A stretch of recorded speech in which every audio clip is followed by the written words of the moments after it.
They really thought they had me cornered, 6 figures just like that, for a bridge I built with my own hands, on my own land, over my own stretch of river. All because suddenly it had become very convenient for them. They called it safety, called it responsibility, wrapped it up in lawyer words and polite smiles, but what they meant was simple. Their shiny new luxury resort wanted a shortcut, and my property was standing in the way. So I listened, nodded, let them finish, and then I tore the bridge down. Now before you picture me as some cranky old man out here growling at progress from a front porch, let me slow down and tell it right. My name is Daniel Harper. I'm 58, widowed, half retired in the way a man with land is never really retired. I own about 40 acres along a bend of the Coldwater River in western North Carolina. It's not the kind of place that ends up on postcards. No trendy little downtown, no boutique coffee shops selling lavender lattes, no Mountain View wedding venue nonsense. Just hardwood trees, a little pasture, good quiet, and a river that curves through the land like it's got nowhere urgent to be. That's what I loved about it the first time I saw it, 20 years ago. It didn't beg to be admired. It just was. Honest land. Back then there wasn't any proper way across the river to the far side of the property. Just an old washed-out logging track that turned to soup every time it rained hard. If I wanted to get equipment over there, check fencing, haul lumber, any of it, I had to take a ridiculous deeder miles upstream to a gravel crossing that wasn't even mine. So I did what stubborn men do when they've got a welder, a little savings, and more pride than caution. I built a bridge. Nothing fancy. No grand arches, no steel monument to my own ego. Just a solid timber span, around 40 feet, pressure-treated beams, reinforced joists, thick oak planks on top. I hired an engineer, got proper drawings, filed permits, sat through inspections, anchored both sides well within my survey lines. I did it right. I still have the county-stamped blueprint rolled up in a tube in my workshop. The bridge was designed for light trucks, tractors, maybe a delivery van now and then, private use, not commercial traffic, not parade duty for every tourist with a GPS and a weekend bag. And for years, that bridge was just part of my life. I'd cross it in the morning with coffee riding in the console, head out to check the back field, maybe park halfway at dusk and listen to the river slip under the boards. It had its own voice, creaked in summer, popped in winter, muttered in rain. Would talks, if you've spent enough years around it. That bridge was solid, dependable, familiar. Mine. Then the land upstream sold. I first noticed the survey flags, bright orange ribbon tied through the trees like somebody had marked the woods for surgery.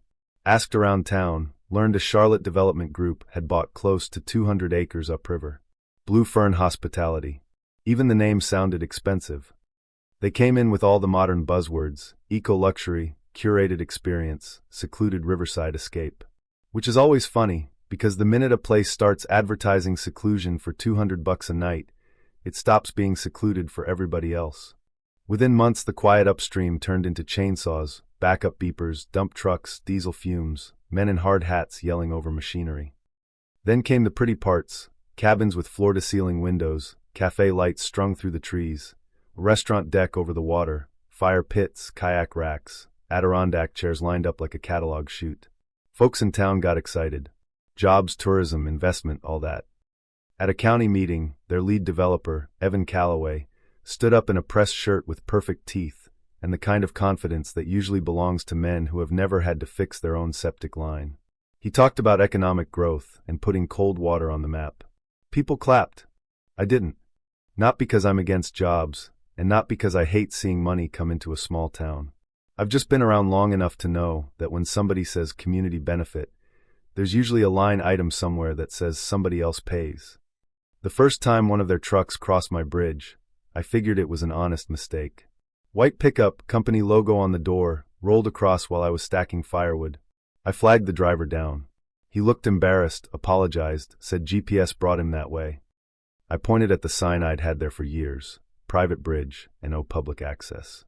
He nodded, backed off, said it wouldn't happen again. Then it happened again. And again.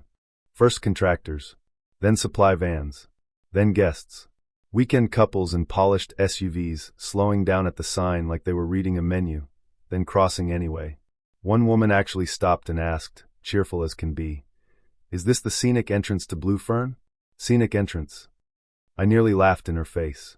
What worried me wasn't just the trespassing, it was the sound.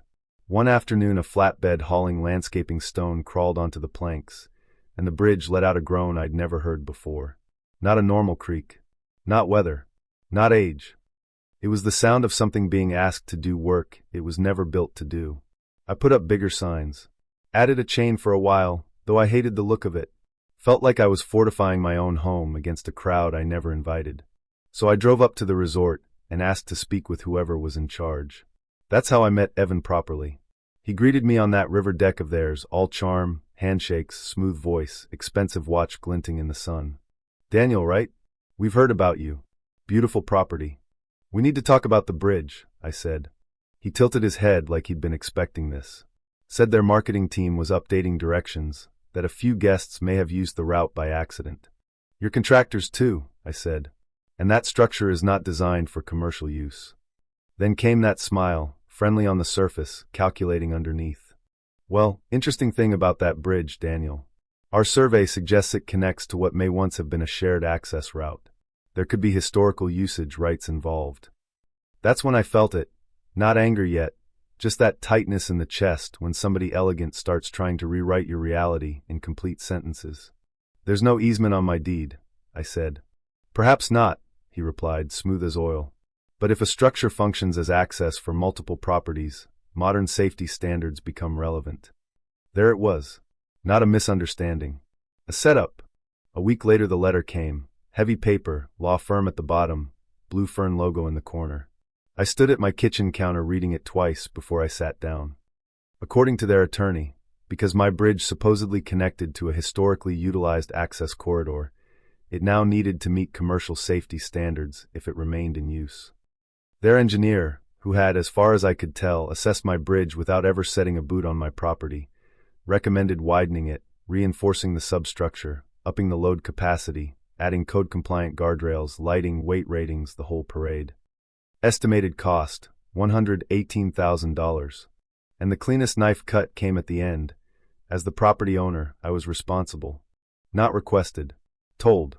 I sat there staring at that letter, listening to the ceiling fan click around overhead, and translated their fancy language into plain English. "Your bridge is useful to us. Therefore you will improve it for us. On your dime."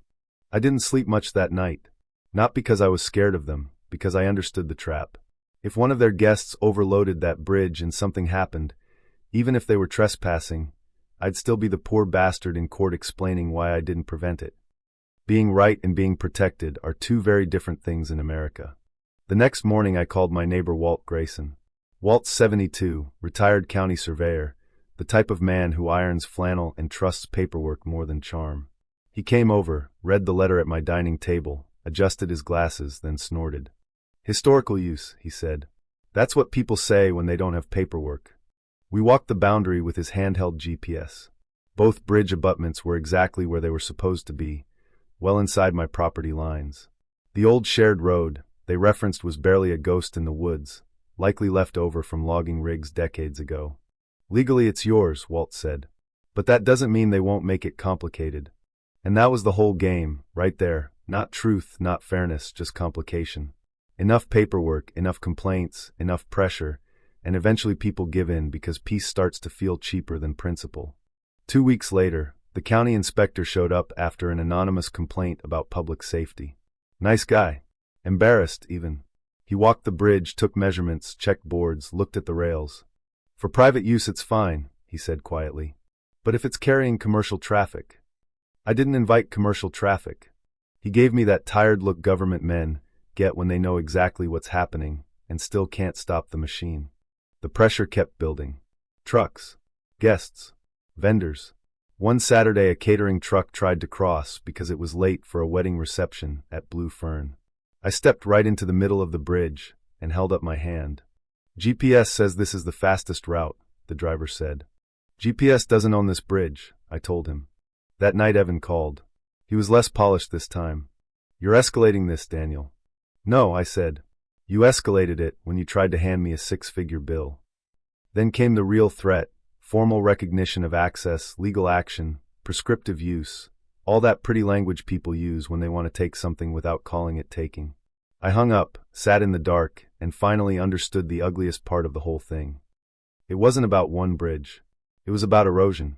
Let enough people behave like your boundary is negotiable, and sooner or later somebody tries to turn assumption into law. So I called a property attorney in Asheville. Sent him everything. He listened, then gave me the cleanest answer anybody had offered yet. You're on solid ground, he said. But if the use continues, it gets messy. What's the cleanest solution? He didn't pause. Remove the bridge. I actually laughed. I'm serious, he said. No bridge, no access claim. No access, no upgrade demand. No liability. And that, funny enough, was the twist that set me free. I'd spent weeks thinking like a defendant, a negotiator, a man under siege. He reminded me I was still the owner. I didn't have to win their game. I could take the board off the table entirely. For a week I walked that bridge every evening. Thought about my wife riding across with me years ago, teasing me that I overbuilt everything.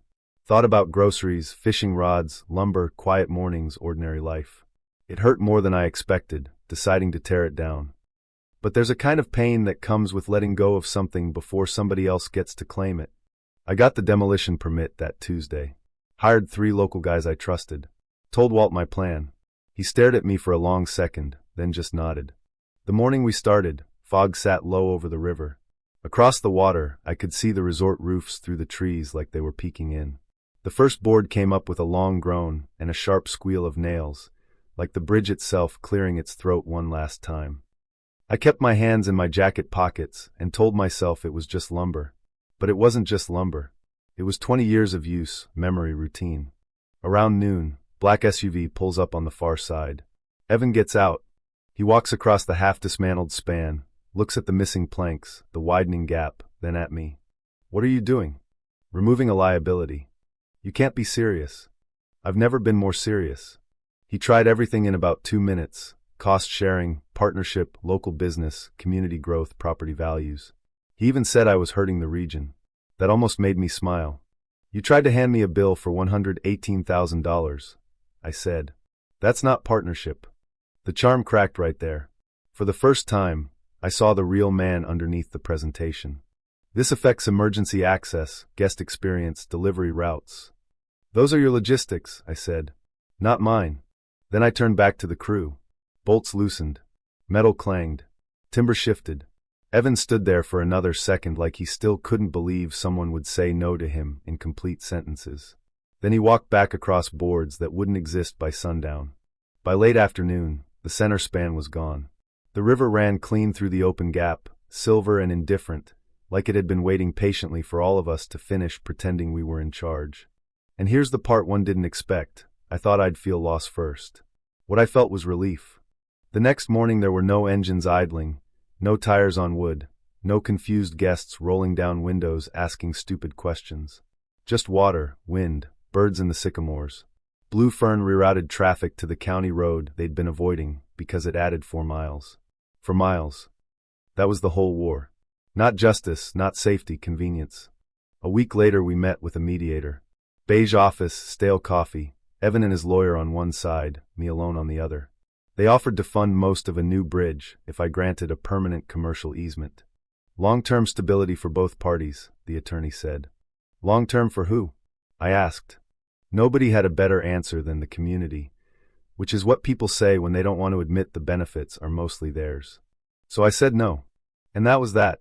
I restored the bank where the bridge had been, pulled old footings, graded the approach, spread seed, put up a steel gate just to make the boundary visible. Blue Fern kept operating. They adjusted, built better signage. Guests still came. Weddings still happened. The world did not end because one developer had to take the long way around. What stayed with me wasn't the argument, it was the lesson. People will call something shared the moment it becomes useful to them. They'll call their convenience your duty, their profit your obligation, their pressure progress. And if you're not careful, you start defending what was yours to begin with as if you need permission to keep it. Sometimes the clearest act of self-respect isn't fighting harder for the thing they want. It's refusing to let them define it in the first place. So yes, I tore my own bridge down. And I'd do it again. Because in the end, karma didn't show up wearing a robe or carrying a gavel.